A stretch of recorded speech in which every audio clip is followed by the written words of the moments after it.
So this is going to be a video about upgrading our intro. I don't have any keyframes. These are just been layered.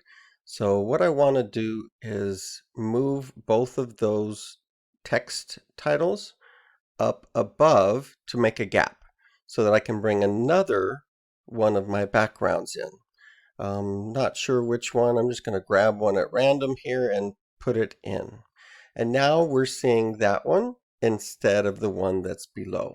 So we could do something like keyframe the opacity, but if you haven't done any transitions yet, I'm actually going to use a transition to do this automatically for me. So instead of having the opacity change over time and letting me see two of these backgrounds merging together, I'm going to go over to my effects and get a cross dissolve. Cross dissolve is essentially just changing the opacity over time.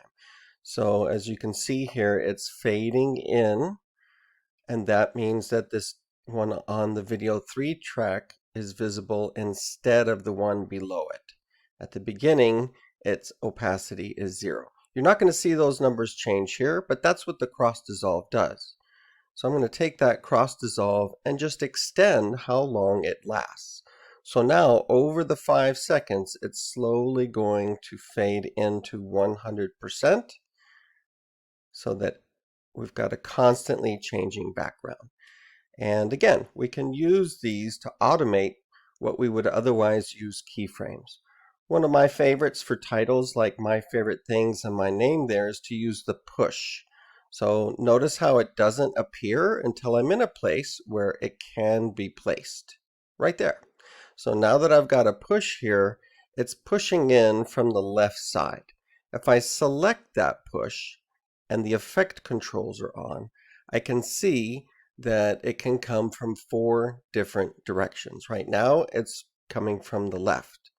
So if I click on this arrow, it is now going to come in from the right. It'll be visible during that time frame, and I'm going to add another push at the end so that it pushes, in this case, it would push back the way it came. And I could change this. You don't want it to come necessarily down across the name, so I'm going to push it off the top.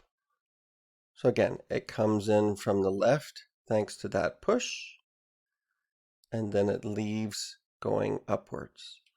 Let's do the same thing for the name here. I'm going to use the push at the beginning, and by default coming in from the left, and that one comes in from the right, and then I'll have it push down.